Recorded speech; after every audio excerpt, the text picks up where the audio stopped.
Ladies and gentlemen, boys and girls, how you guys doing? This is the Brandon Cruz Daily Fantasy Podcast, episode number 4. This will be for the Pocono 400 tomorrow. The Monster Energy Cup Series heads to Pocono, the hills of Pocono, the great state of Pocono, Anacop, wine country, whatever you want to call it. I don't really care. Pocono's a terrible track. I hate this weekend. These tracks are freaking boring. I hate this so much. But anyway, let's get into it. We got a lot of stuff to go over for tomorrow's race.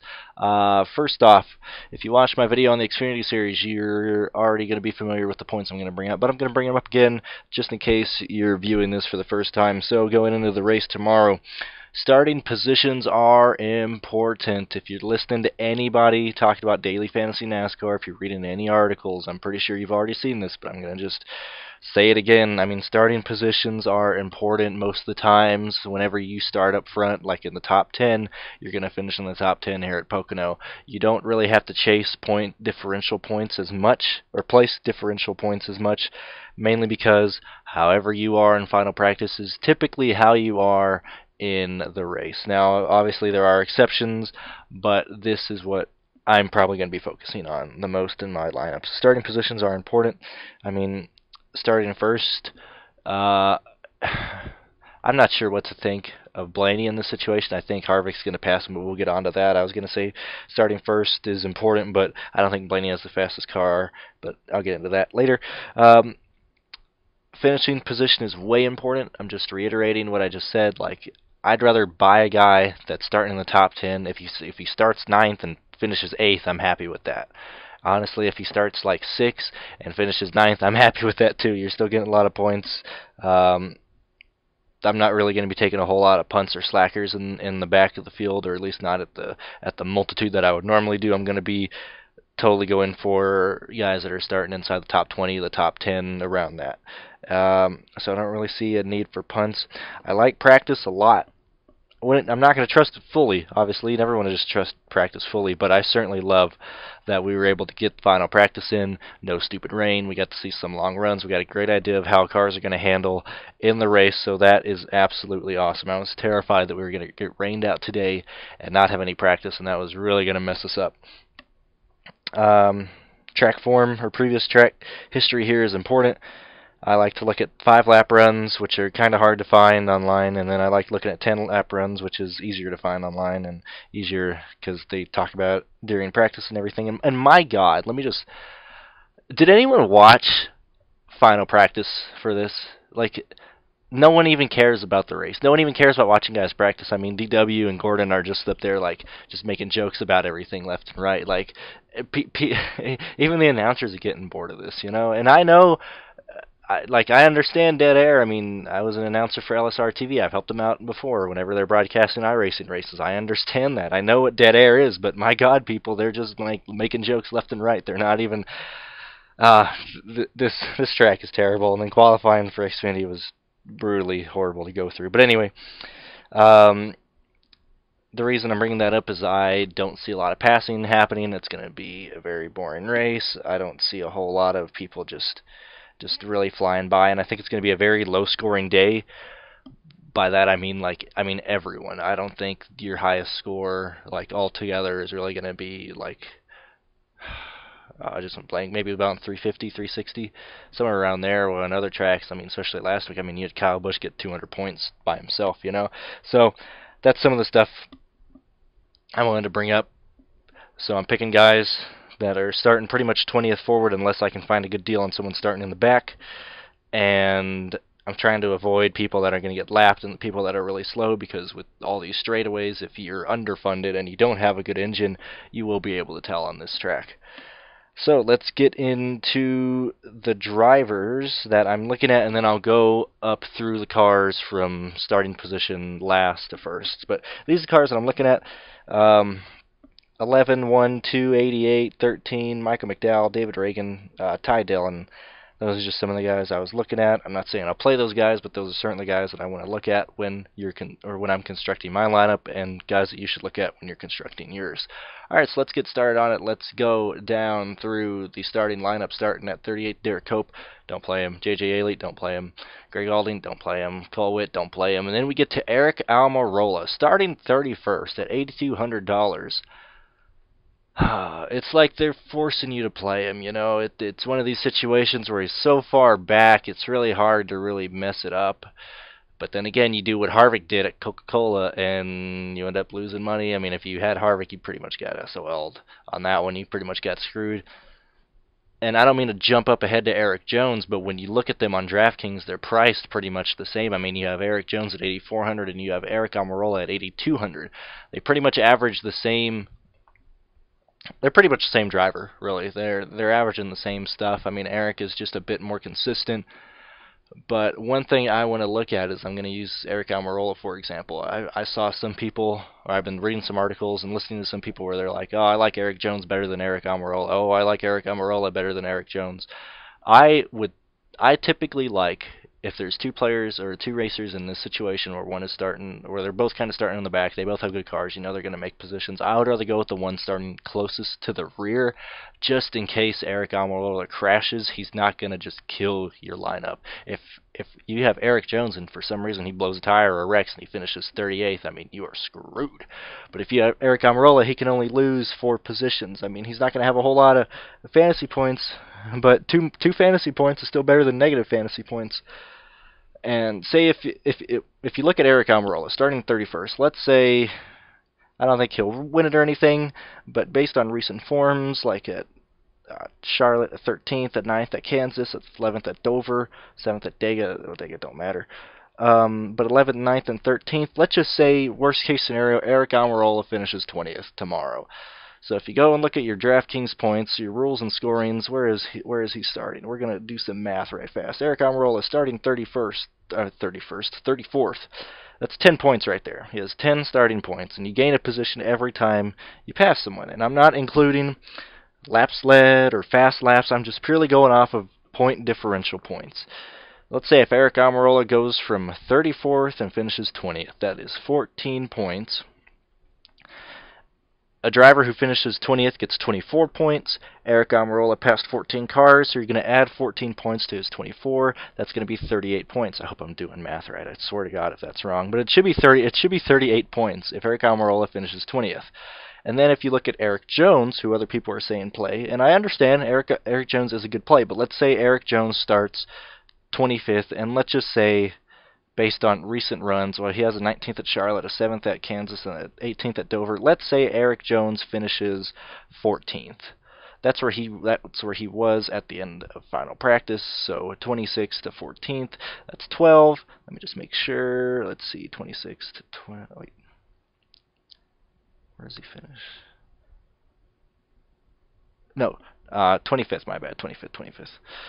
So that's 11 positions that he's passed. He finishes 14th.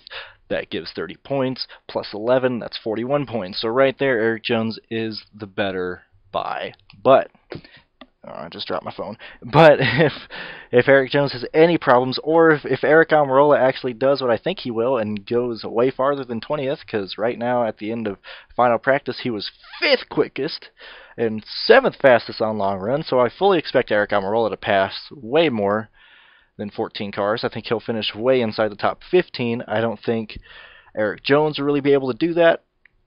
I think Eric Almirola is a better play, even though if Eric Almirola underperforms, then Eric Jones is a better play. Either way, taking Eric Almirola.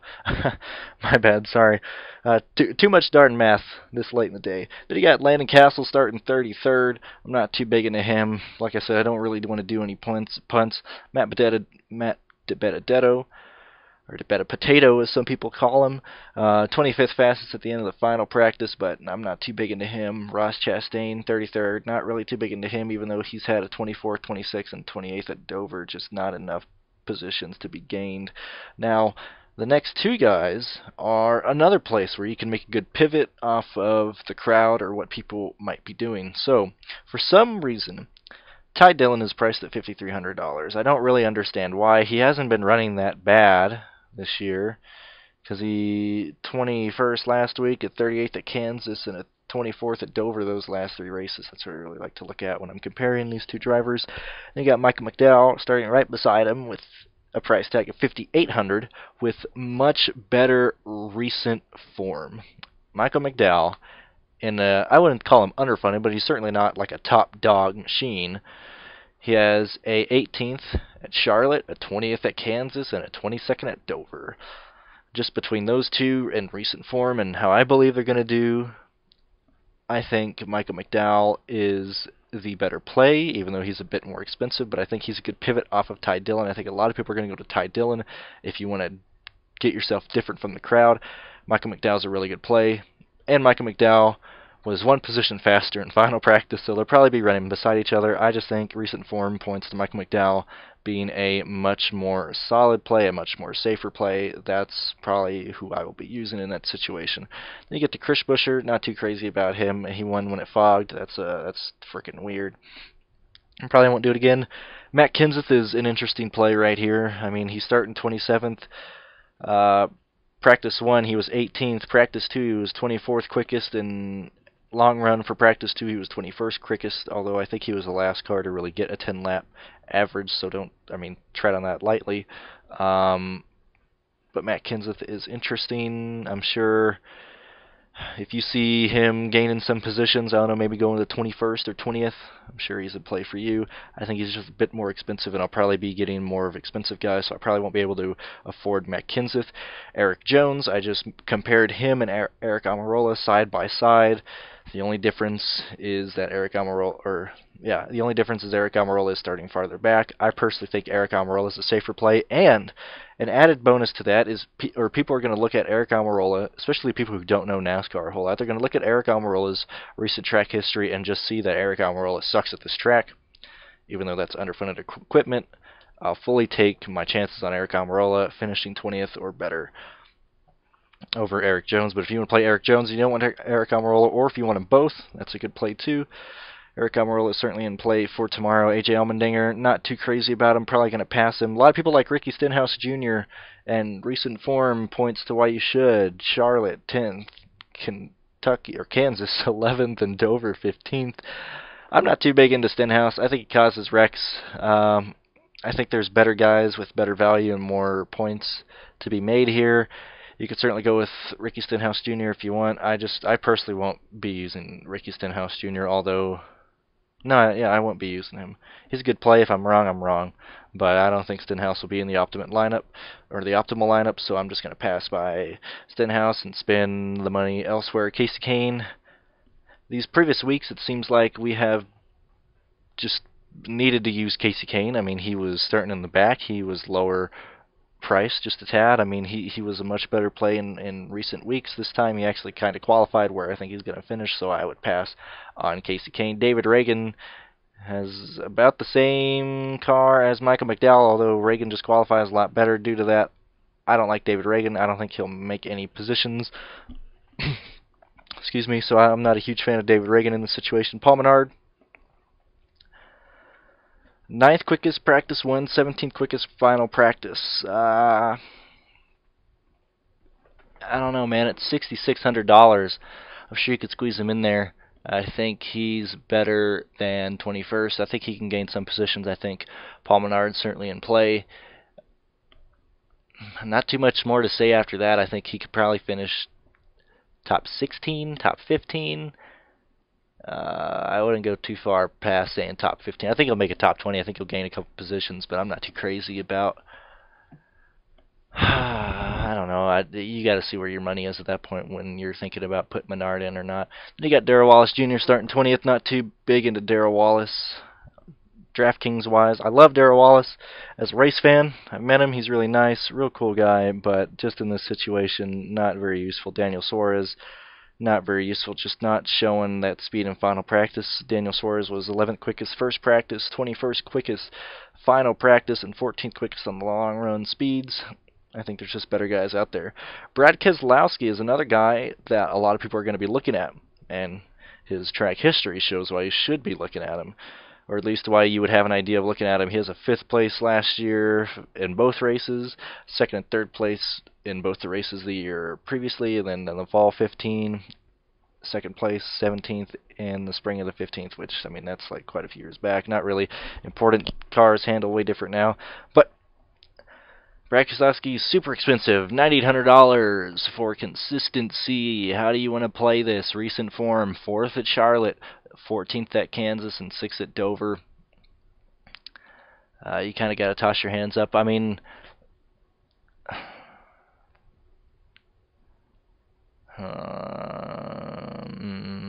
he's a tough one. I certainly like him. Play him in your lineups if you would like. If you like him and believe in his consistency, I'm trying to win a GPP. So I'm trying to really get different, or at least my mentality when I enter GPPs of any sport is I'm trying to get off of the guys who people are going to gravitate to. I want a lineup that is my own. I don't want to tie with anyone. I don't want to have duplicate lineups with anyone. I want my own lineup, and I want to win the GPP. So whenever I see someone like this that I know is going to be highly owned and good, I mean, Brad Keselowski should. If you're playing cash, you should play Brad Keselowski. And if you're playing a GPP, Brad Keselowski is a good guy to put in there. I'm not sure you can afford him, and I'm not sure if he is worth that price tag for a GPP. I think it's a lot interesting if you fade him. I mean, or he could finish really good and just screw you over there. I'm willing to take the chances of possibly fading Keselowski, but he's certainly a great play for just consistency. Unless he wrecks, I don't see a reason why he would be bad. Jimmy Johnson, this is not Charlotte. I don't see it with Jimmy Johnson this week. I'm probably going to pass on Jimmy Johnson. I like Alex Bowman a whole lot.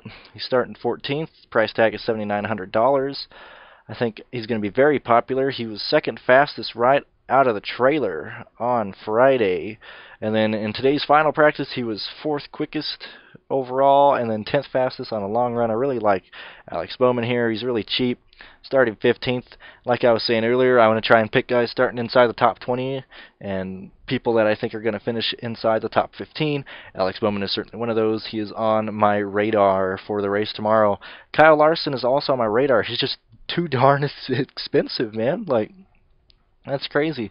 I don't think Kyle Larson's going to win it. I'm probably not going to play him, but he was 4th quickest first practice, 6th quickest second practice, and 2nd fastest on long runs. He's just, man, he's really darn expensive. If you're using all your money for the big guys like Kevin Harvick and Kyle Busch, it's really hard to try and fit Larson in there. You know, it's just going to be really, really, really difficult to try and get him in there. The Austin Dillon, I'm going to just not even look at Austin Dillon. I don't think he's really worth anything. Chase Elliott, yet again, it's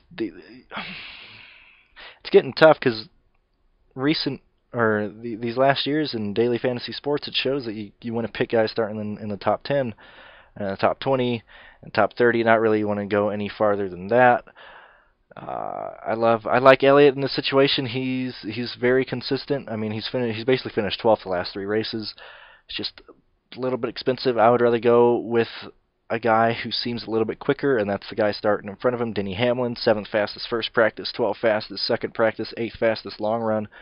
Recent history, last 3 weeks is a 3rd, 5th, and 7th. Recent track history is a 4th and 12th place finish last year, a 7th and 14th place the year prior to that. I like Denny Hamlin a lot.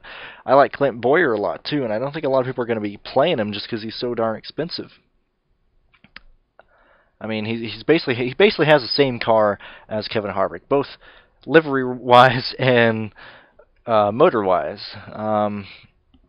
I think Boyer's going to finish in the top 10. I think he'll probably end up finishing day like 8th or 7th unless something wild happens. So I like Boyer a lot. If you can fit him in your lineups and you're comfortable with spending 95 on Boyer, go for it. I think he's very useful. Ryan Newman has a great track history here. He's just starting 8th. The one place we didn't want him to start because he was 12th fastest first practice and 15th fastest in the final practice today. His recent history here, the last 4 races, has been a 14th, 14th, 12, and 12. So he was a great pick if he started like 16th, but I just don't see it at 8th. And he's wrecked he's had issues the last 3 races. Not too big into him. I like Joey Logano. He's always an interesting play, but he's just too darn expensive. I don't think you're even going to bother putting Logano. I don't see Logano winning it, so I'm not even going to look at Logano. I like Kurt Busch a lot, $8,500, a lot cheaper than Boyer, but he doesn't show the speed that I like from final practice. Kurt Busch was 13th fastest in final practice and 17th fastest on the long runs. And he's starting 7th. I got a feeling Kurt Busch is going to finish top 15, but he's probably going to finish 12th or 11th, maybe 10th. He's going to lose points. He's still going to have more points than if you pick like a punt in the backs, like starting past 30th, but I don't see Kurt Busch finishing higher than where he's starting. And then we get to the interesting plays, your top 5 cars, top 5 starters for tomorrow's race. You got Kyle Busch, Martin Truex Jr., Jay McMurray, Kevin Harvick, and Ryan Blaney. All these guys are interesting. Kyle Busch, fastest first practice, fastest second practice, and 5th fastest in long run speeds. I like Kyle Busch. As I've been saying, I like looking at the recent races here. I like looking at previous practices and how those guys did in the actual race. Kyle Busch is showing the same trend that could and I believe will happen tomorrow. I'm going to use Kyle Busch a lot tomorrow in my lineups. I mean, any week you enter these, anyone can wreck at any time. You got to have luck on your side when you play any type of gambling or bets or anything of that nature. So just be wary. I mean, I understand what I'm going into. I hate it when people are like, "Oh, it didn't work out. We went all in on Harvick. Like he blew a tire. Like that wasn't a good pick." No, doofus. He blew a tire. You can't predict that type of stuff. His recent history said pick Harvick at Charlotte. Anyway, I'm going on a rant. I like Kyle Busch a lot for tomorrow. I'm gonna try and fit him in lineups. Truex, I like him a lot, but I'm gonna try and put Harvick and Busch in the same lineups, or at least worry about Busch and Harvick lineups. So I don't see room for Truex, even though he has 2 second-place finishes these last 2 races and a 4th at Dover. He's 3rd fastest final practice and 4th fastest on long run speeds, and he's cheaper than Kyle Busch. This is going to decide how I'm building my lineups, like when I have him there and how much money I have left over, if I'm going to go Kyle or Truex. Either way, those 2 guys are certainly in play. Jay McMurray, I actually like Jay McMurray here. He was 10th fastest final practice and 11th fastest in long run speed in the final practice. I wanted to see a bit faster. Yesterday, before final practice, I was really on board the Jay McMurray bandwagon. I was like, whatever. If he loses 4 positions, I'm fine with that. He's still going to have a lot of points. But being 10th fastest and 11th fastest, and he had an issue in final practice. He missed a shift. He didn't over rev the motor. I think he downshifted from.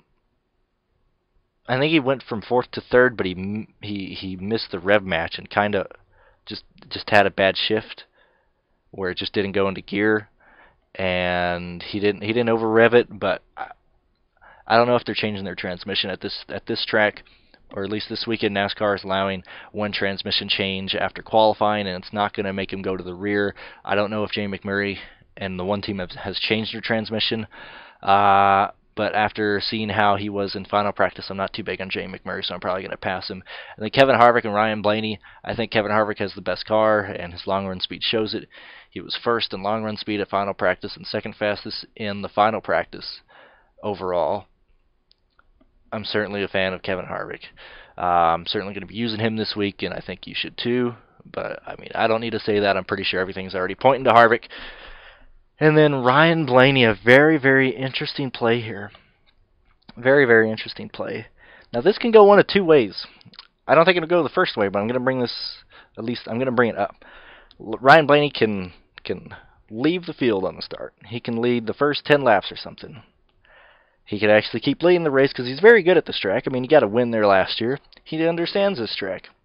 So he could stay out, still all the laps led, still all the fastest lap points, and your day's done. I don't think that's going to happen. I think Harvick just has the faster car. I think Blaney will be in contention for the win later today, or later tomorrow, and I think he'll certainly finish in the top 10, but I don't think he has the speed to stay in the lead. He was 8th fastest first practice, 7th fastest in the second practice, which is final practice, and then 6th fastest in long run speeds overall.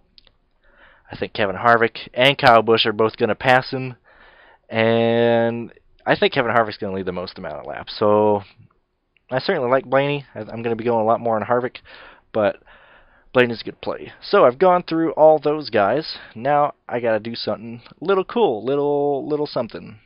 I had something that I've always wanted to happen, and that is like you got you viewers asking me questions that's talking about like daily fantasy sports, whether it be NASCAR, football. And I like talking to people about this stuff. I like helping people out, especially if you're new. I've been doing this for a while. I like trying to help you out. And I had a viewer from my Xfinity Series video, a gentleman called Steve Scott, not even close to that. Tim Scott, not even close to Steve. I don't know where I got that from. But Tim commented on my Xfinity video asking about the Cup Series for Sundays, his picks and everything, and he asked me about a lineup that he had, or at least some picks that he had. And I wanted to at least help him and show him what the lineup is and everything. And now, granted, this video might be in like 380p on YouTube. I'm probably not gonna render it in HD just because I'm putting it up later. I want it to be up, and it's an audio video. You don't really need HD video for 380p, and the audio isn't that bad on the videos, so it's gonna be in 380p probably. But I'm gonna post a picture of the lineup that he was wondering about, so at least you guys can see it, see what other guys are thinking, and I love doing this type of stuff and looking at how other people see fantasy sports and see like lineup construction and everything, because when you're playing a GPP, man, you got like 50,000 people or more like entering lineups and stuff. I love seeing where people's brains are, how people are thinking, and things of that nature. So without further ado, here's the lineup that Tim gave me. Excuse me. Daggum. So he wants, or he was at, or Brandon, my picks for the Cup race are Brad Keselowski, Hamlin, Blaney, Kurt Busch, McMurray, and Chris Buescher. I hope I do all right. I'm new to it, so trying to get the hang of it. Been watching NASCAR my whole life, and he's new to DraftKings. So there's the picture of his lineup: Keselowski, Hamlin, Blaney, Kurt Busch, Jay McMurray, and Buescher. And it's certainly not a bad lineup. I mean, it's certainly not. I mean, you have strong guys in there. This is Tim. This is just my opinion as a GPP player. If you want to play any type of lineup, go right ahead. I'm just giving you my opinion on plays and what I see from different lineups. So, like, you have Keselowski. Like I was saying, Keselowski is very consistent and certainly not a bad play.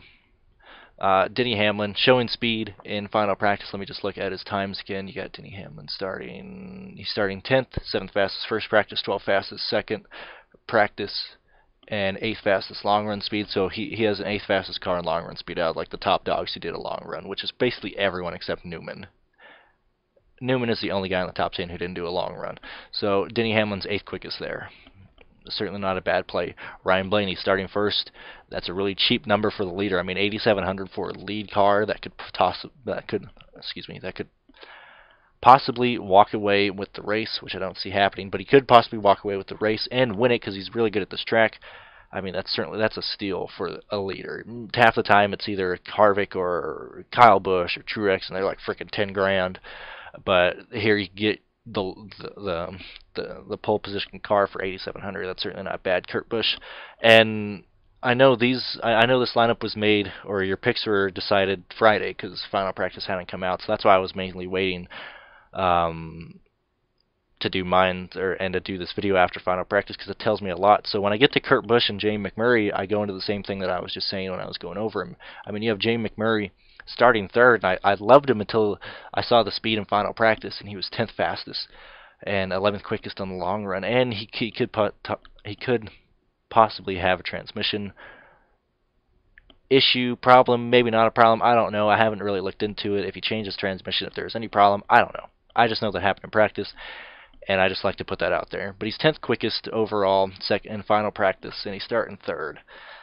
I have a feeling that Truex and Kyle Busch are going to pass Jamie McMurray. I think McMurray will finish in the top 10 today. I think he's going to have or tomorrow. I think he's going to have a great car. I see McMurray as like a 9th place, 10th place, 11th place car. He's probably going to be battling with Chase Elliott, Kyle Larson, Hamlin, Bowman, those guys during the race. I don't see him being in the top 5, and I don't see McMurray finishing in the top 5 like I did on Friday. Just seeing the data from practice earlier today. And then you get to Kurt Busch, and it's the same story pretty much. I really like Kurt Busch looking at him. before here, but just afterwards, I'm not a huge fan of Kurt Busch because he was 13th fastest in the second practice and 17th fastest for the long run speed. That's kind of what scares me. And if I look at when he did his long run, Kurt Busch did his long run, or his best long run was from lap 24 to 33, and that was, I think that's how many laps he did in total. How many laps did he do in total? Where are you, Kurt Busch? Yeah, Kurt Busch did 34 laps in total, and his long run was at the end of that. So at the end of practice, at the end of 33 laps, he was only 17th fastest on the long run speed. I just don't like that. I'm not a fan of Kurt Busch. After seeing that, I mean, obviously you can make changes with your car and everything, but when you see Clint Bowyer behind him as third quickest, Denny Hamlin 8th quickest, Chase Elliott 9th quickest, Kyle Larson 2nd quickest in long run speeds, starting behind Kurt Busch, and this is a long track, I don't like those speeds from Kurt Busch. And so personally, I'm probably not going to play Kurt Busch, and I'm not too crazy on him. I would honestly prefer Jay McMurray over Kurt Busch, and I'm not too fond of either of them.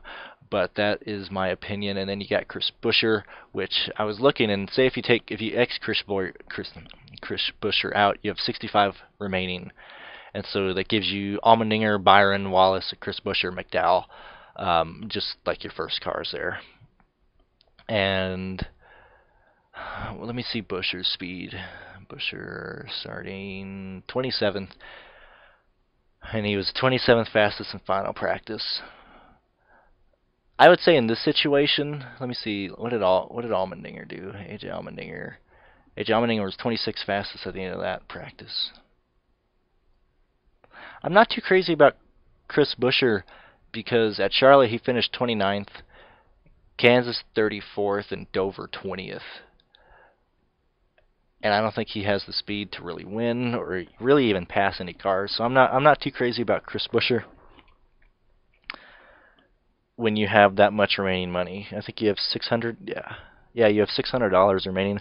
I would try, and if you're gonna run the other guys, I would at least try and go with someone else other than Chris Buescher. I'm not too wild about him. But that's my opinion on your lineup. Take it with a grain of salt. I'm a completely different guy. I have a different way of going about this. I think you need a Kevin Harvick or Kyle Busch in your lineup, and this is not just to you, Tim. This is to like everyone. Like, this is just my opinion that I think you need one of those hogs as your main guy in your lineup. You have to build it around either Harvick, Busch, or both of them. I think you need one of them. I think one of those two guys are going to lead the laps, and even though there's only 160 laps, you need those laps led. So I would try and fit one of those into your lineup. If you want to fade both of them, I mean, you can do that. I would just try and put one of those guys into your lineups. That's just my opinion on your lineup, Tim. And you were saying you were new to DraftKings, and this goes for anyone who's into fantasy sports. If you're just beginning, and I wish I would have done this in the beginning, because I would have just saved. I would have won way more money when I first started instead of just pissing it away. But when you're first starting, and say if you're not like spending $50 a weekend, or you're not like just putting like $100 a day or like 100 entries in anything, if you're betting like $1, $2, $3 or something, or like possibly even $5 if you want, and just see how things work, go play cash games. Go play the 50-50. Go play the double ups. Go play those, or I prefer double ups and 50-50s to one-on-one. Because if you do those with other people, like you have 10 people, and if you do like $1 ones, you're playing against like other people who aren't betting just a crap load of money, and so it's typically easier. And you can see, say if you don't cash, say if you finish 6th and you're just outside the cash, if you're playing like a 10 guy 50-50 or something, and you finish 6th, you can see where other guys beat you. Or if you cash and someone else in front of you had like a way higher score, like you could see what they did and where they went. And you can see like the higher guys in cash, like where they go and how they do it. I just think cash and 50-50s are easier, especially if you're beginning. You won't lose nearly as much money if you make a mistake, and you can still learn. You can still learn how the game is played and what cars to pick and what players to use and everything. That's better in my opinion if you're just new, and that's something I didn't do and something I wish I did. Because when I first started, I would just throw $3 at I would just throw the What is it called? What does the NFL have it on? Like I know the Millionaire Maker is $20, and I did that. I did that a lot when I started too, and I still do it. But it was like, oh, my first NFL football season. Oh, I'm gonna do 5 entries into the Fantasy Football Millionaire. I'm just gonna throw Tom Brady on every single one. I'm just gonna throw Aaron Rodgers on every single one. They're my starting quarterback. Like I would just go for big guys, and I didn't understand how you win a GPP. Because I mean, let's be honest, you play a GPP to win the main thing. If you're not trying to win first place in GPP, you shouldn't be playing a GPP. And so it took me pretty much a year because I didn't really look anything up on fantasy sports. I just did it on my own. I didn't really take any outside information, and I just played. And I would like, well, Aaron Rodgers is 33% owned this week, and he did good.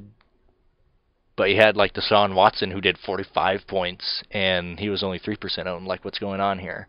And that's a whole different video. If you want me to go into if you guys would like me to go more in depth into like the difference between GPP and 50-50 and like the mentality going into, I will gladly make a video on that because I would love to talk about that stuff.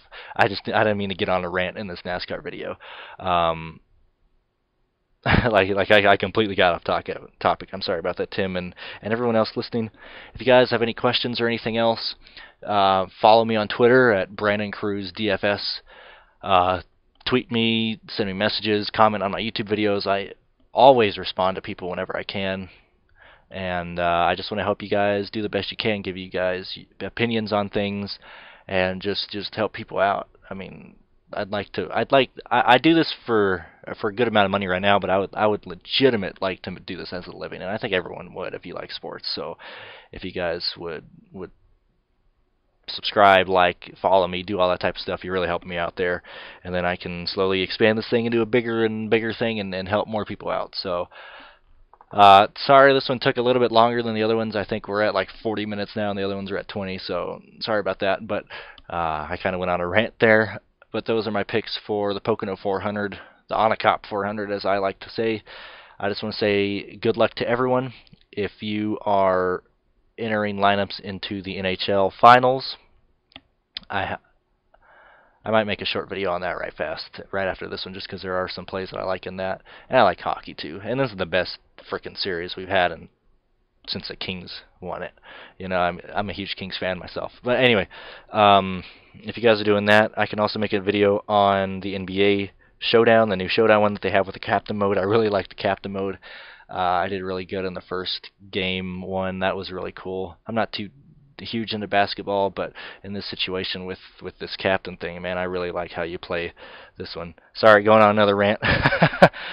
I appreciate you guys listening, and hopefully you guys win a lot with this information and other information. Like, don't just go off of what I'm saying. Like, you can like do your own research and things like that nature. I'm just a starting place. I'm just a guy who starts your opinion or starts your research. You can always go and look up stats and everything. You can go see and how other cars are running.